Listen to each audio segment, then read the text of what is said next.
Hello and welcome to Journal. I'm Steve Kendall. They started in the 30s on radio, and to some degree they're still with us today. We're talking about soap operas. We're joined by Dr. Matt Donahue and Dr. Charles Coletta from the Bowling Green Department of Popular Culture to talk about soap operas in popular culture, the conference you gentlemen are going to have. First of all, welcome to the Journal. Thank you for having us. Thank you for both being here. Matt, tell us a little bit about the Department of Popular Culture and Critical Studies, because you guys do a lot of things besides just these seminars, and we've had you on to talk about those before, but kind of give us the scope of what you folks cover. Well, the Department of Popular Culture was founded in 1973 by Dr. Ray Brown, and it really put Bowling Green State University on the map. It was kind of course, everybody knows BGSU is a teacher's college, but Ray Brown had a vision for studying contemporary culture. He sort of viewed studying contemporary culture as sort of like studying the new humanities, where the old humanities, Shakespeare and that sort of thing, but the new humanities hadn't been studied. So what Ray Brown wanted to do was he wanted to create an academic program, the Department of Popular Culture, as a place that academics could go and study contemporary culture. And we've been going really strong since 1973. We have an undergraduate degree that students can get in popular culture. We also have a master's degree that students can get in popular culture. And then to get a PhD, folks have to go through the American Culture Studies program. But what's unique is that Ray Brown was a doer. So he put together, a variety of other things related to popular culture. He started the Department of Popular Culture that helped put Bowling Green on the map. Right. Then he started doing a number of conferences, national conferences and regional conferences. And we sort of have taken a lot of inspiration from him. So one of the last talks that he gave was popular culture, and it was like about tying topics out there in society to popular culture. So for instance, a lot of the conferences that we've done here at our beloved university, Bowling Green State University, have been a particular topic and popular culture. So we did heavy metal music in popular culture, we did the Batman in popular culture, Spider-Man in popular culture, the electric guitar in popular culture, funk music in popular culture, and we wanted to mix it up a little bit and do something a little different for the soap opera in popular culture, because it is such a hugely popular medium, not only here in the United States, but all across the world. Sure, because you'll see with the vast array of channels that are now available, the things you can see, Hispanic language, any language basically, and the way they approach things can sometimes be different than ours, but they're still that same genre. And you mentioned an interesting point there too, because this is the kind of stuff that goes, we're watching it, we're listening to it, whatever. It goes by and sometimes you don't realize why it's written the way it is, why it sounds the way it does, that sort of thing. Because it's almost all of it's a reflection of real life. I mean, some maybe fantasized a little, maybe exaggerated a little bit, but the reality is it's what people are living in their day-to-day lives, and they can see the characters in themselves the same way. Absolutely, and that's something that we also deal with quite a bit in our popular culture studies, is how popular culture represents really a document in time. And so if you look at the soap operas of past, present, and from a national or international level, it's interesting because it sort of gives a vision. If it's like a contemporary soap opera, it gives a vision of what's going on in society during a particular period of time. Attitudes, hairstyles, clothing styles, different mores and so on. So it's interesting to see how it's a document, and it serves as a document, not only with soap operas, but pretty much anything and everything in popular culture. And as Matt was saying, Ray Brown defined popular culture as the culture of everyday life. And so people would tune into these shows every day. My grandmother watched All My Children, probably from the day it was on until the day she died. Right. And you see how the culture changes, how certain topics which were totally taboo, then they start to filter in the daytime dramas, like interracial relationships or drugs or spousal abuse, things like that they weren't even dealing with on primetime shows. They were dealing with on daytime dramas. Yeah, and it's interesting that you mentioned that because obviously primetime had a safe harbor after 10 o'clock. I don't know if most people probably don't know that, but things were restricted between 8 and 10 to certain topics, where during the daytime, which is kind of interesting because during the daytime you could do a lot more there than you could necessarily between 8 and 10 p.m. at night. Right. Now for example, the most famous relationship in soap operas that one of our speakers is going to talk about is the Luke and Laura from General Hospital. Yep. And everybody thinks of their famous romance. It's still the highest rated, I believe, the highest rated episode in daytime television. But it starts off with Luke sexually assaulting her on the disco floor. Ah, wow. And you know, they tried to sort of forget that, but the fans remembered that. Sure. And so 20 years later, they have to address it because times have changed, and you can't ignore that anymore. And so it's things like that. There were characters who had abortions on soap operas in the early 1970s in those pre-Roe versus Wade days. Yeah. Well, and then you look at prime time, especially from the late 50s, early 60s, where in prime time on the Dick Van Dyke Show, they had separate beds in the bedroom. Yet on a soap opera later on, there were affairs. There were all kinds of things going on that people didn't talk about, but yet they were going on. And now because they became things that people talked about in their everyday lives. That's exactly right. And these go all, like you said at the beginning of the show, they all go back to the beginning of radio. The reason that they're called soap operas is because women were at home doing cleaning, and these shows were sponsored by soap companies and detergents and things. And the shows were very gentle. The guiding light was Jesus. A minister would come to your house, to a person's house, and sort of solve their problems.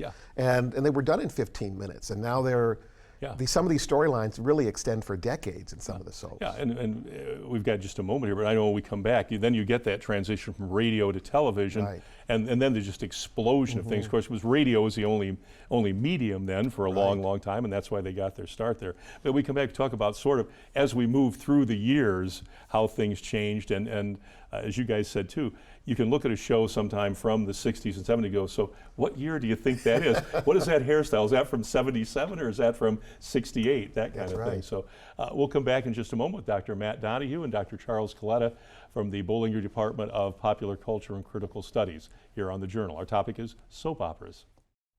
You're with us on The Journal. Our guests are Dr. Matt Donahue and Dr. Charles Coletta from the Bowling Green Department of Popular Culture and Critical Studies.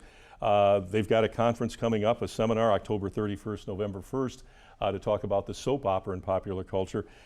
Dr. Coletta, kind of walk us through, we mentioned the fact that these began in the 30s and they were sponsored by soap companies because the idea was to target them at women, and that was who was home, so cleaning, soap, the connection. So kind of walk us through the decades to where we kind of get to now eventually. Well, there's a woman who's largely been forgotten by sort of the general public, but she really was a pioneer of television history. Her name was Erna Phillips. And she was a writer, and she created a bunch of the earliest soap operas for radio, and then they transitioned to television. First, on radio they were 15 minutes, and then they might go up to half hour on television, and then later an hour. But she was interested in stories that featured strong women. If you look at the history of soap operas, a lot of the shows are female-centric, a lot of female writers, the main characters were women. There were sort of good-hearted women and the vixens who would come into the town, that kind of a thing. But Erna Phillips really wanted to sort of showcase life from a female perspective.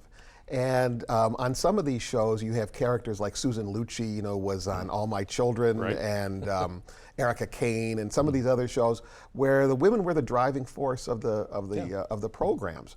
And you see, as time goes by, that the women do become stronger. There was an episode of The Guiding Light where one of the main villains, he rapes his wife. In the 1970s, and it's like, well, it's my wife, I can do whatever I want, and that was a topic that they were not addressing at all, or in the larger popular culture. And here it's on at 3 o'clock in the afternoon. And so it was interesting where you would find shows, they would be set around the hospital or the the local community, and sometimes they could go into fantasy elements. They could go kind of off the wall. For a while, there was a hidden Frozen City underneath General Hospital and things like that. But they were really dealing with sort of daytime drama of everyday people. And what they would do is the shows would be repetitive and kind of slow paced. Right. So it didn't matter if you missed a day or two. Yeah. You could come back. catch up You could pretty come easily. back and catch up pretty easily. And they were always kind of explaining what was going on. You're my sister, and I love you, and you know, and I loved you even when you ran off with my husband, and so. If you could, I tell my students, if you could watch a show for 5 days, you would pretty much know everything that was going on. Yeah. And people really became invested with these characters. Some of the actors would be on shows for 20, 30, 40 years. Yeah. Now, and how many, I know it probably varied, but they were shooting a lot of episodes. I mean, this isn't like 13 weeks in prime time or, you know, back in the day, 26, 52 weeks. They were doing this almost every day of the week. Right, there were hundreds of episodes a year, 5 episodes a week, and a lot of times into the early 70s they were still doing them live out of New York, and so it was constant pages for these people to remember. Sure. And it was good training ground. A lot of people went on to bigger careers. Kevin Bacon and Billy D. Williams and Julianne Moore and lots of people, but other people sort of stayed in the trenches and ground these shows out. And the most interesting thing is how people talked about how they got into soaps. A lot of they were primarily targeted towards women, Right. and girls would watch them with their mother or their grandmother.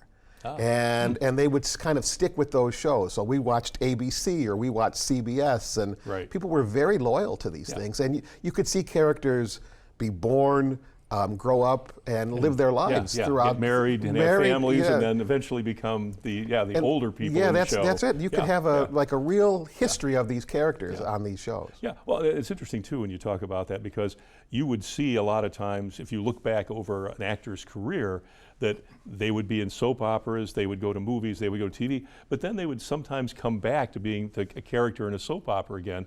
And that was just the way it was. There was no stigma to being in a soap opera. It wasn't like, oh no, you're doing so. It was considered just regular acting. It wasn't anything. There was nothing lower about it. It was considered prime. It was work. And the interesting thing is there were lots of different genres. Again, they were sort of the mainstream, but then we have people who are big fans even now of like something like Dark Shadows, which had vampires and werewolves, and you watch the DVDs. It looks kind of creaky and low budget, but I know people my age who weren't old enough to watch it then. They're watching them on YouTube and places now. Yeah, and in real time, the production values back then weren't as, things weren't as computer generated and all that sort of thing. So you had real sets with things you had to populate the sets with, and these things had budgets. The idea was to make money, obviously. That's right, and you didn't need to be sort of sitting in front of your TV and watching it. The idea was that it was kind of even like pictures with radio with pictures, because you could be making dinner or cleaning the house or fixing things up with the kids, and the show was on in the background, and you could still follow it along. Yeah, and as you said too, if you did miss a day or two, they would definitely go back and sort of rehash what went on the previous. They would. Which, from a writer's perspective, that was a lot of content to generate, so they needed to actually do that to some degree, not only for the audience, but for themselves, just to fill that amount of time. That's right, and that's why the plots could become convoluted sometimes, and then like Matt was saying, how they reflected the times. Like in the 1980s, Rick Springfield shows up on General Hospital, and he's a rock star, and he's playing the doctor at the hospital, and he's a rock star by night on the show, that kind of a thing. Yeah, so, well, and it's interesting too, because they would attract celebrities. It was a big deal to appear on soap opera, just like it is now in certain primetime series. People will make a guest appearance because you want to be on that show because it is so popular. Well, that's the biggest one probably was, I mentioned Luke and Laura on General Hospital. When they finally did get married, Elizabeth Taylor shows up, and they were on the cover of People magazine with Elizabeth Taylor, and she cursed them at the wedding. I forget who she was, but she cursed them, and that's why they've had problems for the last 35 years on the show, or 40 years. But you're right. Even on the nighttime soaps, you would get Ava Gardner would show up on Knots Landing. Who never did. Lana Turner shows up on what was it? Falcon Crest. Falcon shows Crest, shows yeah, like yep, that. yeah, You know. Yeah, because it was, I mean, it was considered, and as you said, from an actor's point of view, it was work and it kept you out there in front of people, and you wanted to be on those, you wanted to be seen on those shows. Right, so, yeah, right. yeah. And especially in the 1980s, the nighttime soaps all exploded. Yeah. You had things like Dallas and Dynasty, and those were at the top of the ratings, you know, for most of the 1980s. Yeah, and most, for a lot of people, that was their career. I mean, there were, you know, obviously other genres in prime time, but for a lot of them, that's what you remember them for. They went on to other things, to continue to act after that, but people always remember, you know, because you think about Larry Hagman, for instance, sure. in Dallas, you know, some people might remember him from the 60s when he was doing I Dream of Jeannie, but most people know him as the bad guy, or the higher, and JR, yeah. I was a kid at the time, and I remember what a big deal that was. Yeah. Oh, I yeah, mean, yeah. that was at the time, that was the highest rated show ever in American history. Wow. Followed a couple years later by the last episode of MASH. Yeah. But they were taking bets in Vegas. The Queen Mother met Larry Hagman at some event in London, and she asked him who shot him, and he said, well, I can't even tell you. Yeah, who you know. shot JR? Yeah, everybody was talking about it. It was a cliffhanger at the end of the season, you know, then they'd come back. That's right. So yeah, when we come back, we can talk a little bit more about this, but also too, we want to focus on the folks you're going to have at the conference, because it's important to hear about that as well. Back in just a moment with Dr. Matt Donahue and Dr. Charles Coletta from the BGSU Department of Popular Culture and Critical Studies. Back in just a moment. Thanks for staying with us on The Journal. Our guests are Dr. Matt Donahue and Dr. Charles Coletta from the Bowling Green Department of Popular Culture and Critical Studies. We were talking about daytime soaps. Well, we touched at the end there about primetime soap operas, because that was a phenomenon as we follow this sort of development from late morning, early afternoon, daytime soaps. Suddenly somebody at a network went, well, would this work at night? And the next thing you know, it was working really well at night. Right, and you know, they had tried it earlier in the 60s. There was a show called Peyton Place that ran for a few days, like 2 or 3 days a week in prime time. But when Dallas hit, that was and then when they did that Who Shot JR season ending, and the only reason that became a reality was they had 2 extra episodes to fill at the last minute, and so let's just shoot them. Wow, so it was almost like a fluke. It was a fluke, and it really captured the time. It was like the Reagan 1980s with these glamorous oil baron families and their riches and the corporate intrigue, and it really captured the attention of the sort of the tone of the era. Yeah, and the infighting in the family to be in who's going to be in control and who was. They all hate each other, but they all live together. They all live together. Yeah, South Fork. Yeah, they all live South Fork. Yeah. Now, when you look at that, where are we now with soap operas? Because they've diminished, obviously. Like, you know, TV goes in waves. Things are hot and then they're not. What's it look like now on the plane of soap operas? Well, the thing that really hurt soap operas in the 90s was the O.J. Simpson trial. When O.J. was on trial, the soaps basically, the networks went right to the trial 5 days a week. Right. Shows were kind of regulated to this offside. And here you had a real life soap opera with celebrities and murder and sex and drugs and they never car chases and everything. And they never really returned to their prominence. And a lot of women had gone to work by that time. Okay. So a lot of their audience had sort of diminished. But there are only a handful of daytime dramas on now, but there was a new one that was just started on CBS within the last maybe 6 months called Beyond the Gates. Okay. And this has an African American family at the center of it. And so soap operas, as we kind of grew up knowing them, aren't as what they were, but I could argue that things like Game of Thrones or The Gilded Age on HBO, those are just those are sort of higher tone premium shows, but they're still doing soap opera stuff. Even a show like Lost. You know, or Friends, Rachel and Ross. There's soap opera elements in a lot of other entertainment. They've been modified for the 2020s and whatever.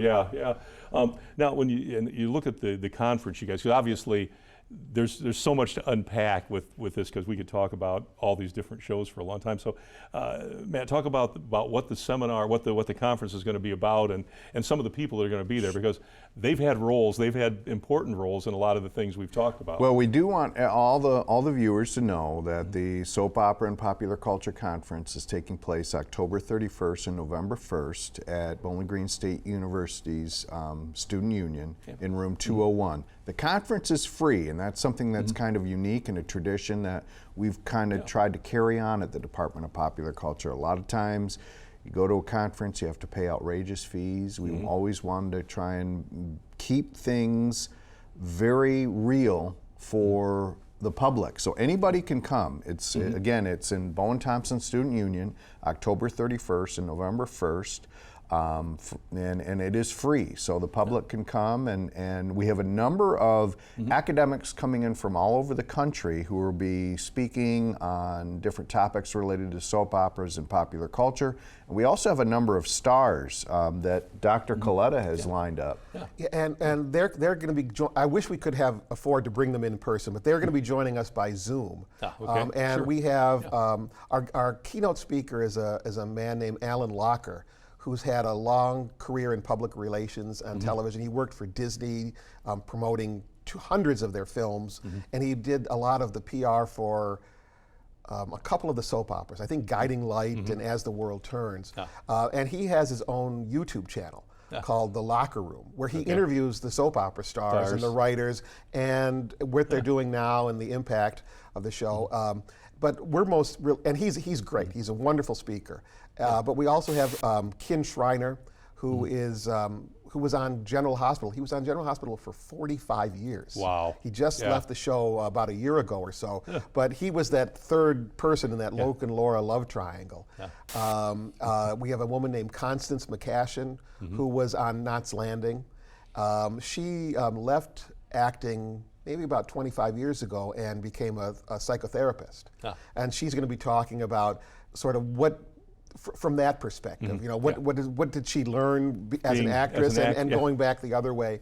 And the other one is a lady named Claudia Lamb, who was a child star in the 1970s. She did tons of commercials, but she's probably best known for a show that I'm sure a lot of your younger viewers would know called Mary Hartman, Mary Hartman. Oh my gosh, yeah, Mary Hartman, yeah. Which was Fernwood Tonight. Fernwood Tonight. It took place in Fernwood, Ohio. And it was a very controversial, very strange show. It aired most places in the country at 11:30 at night. Yeah, because it was a little racy and syndicated by Norman Lear. And it was very mundane and kind of very quirky.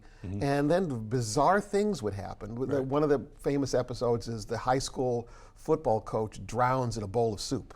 He comes over to dinner and he passes out and he drowns in the soup. And Martin Mull had a role on the show, and his character was impaled by an aluminum Christmas tree. So not your usual run-of-the-mill sitcom kind of stuff. But it's kind of a quasi-sitcom soap opera. It's very strange.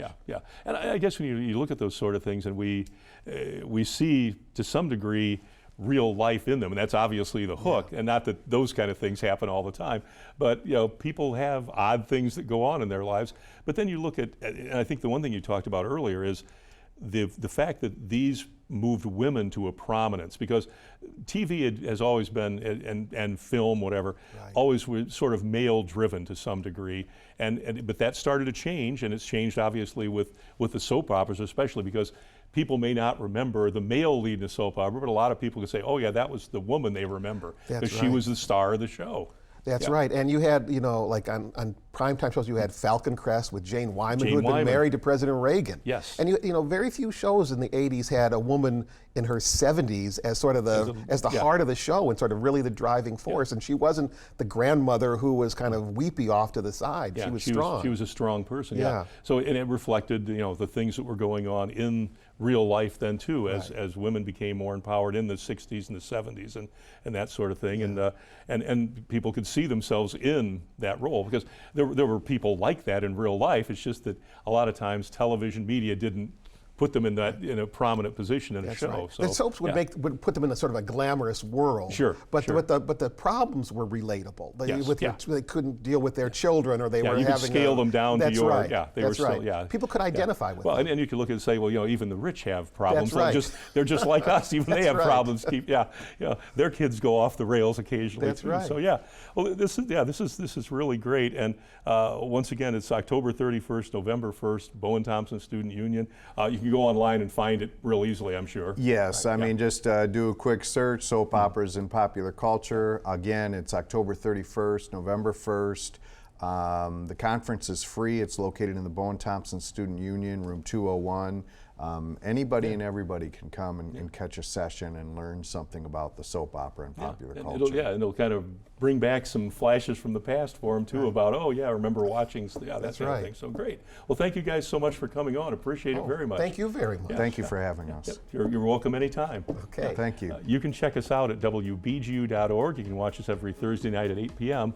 on WBGU-PBS. We'll see you again next time. Good night and good luck.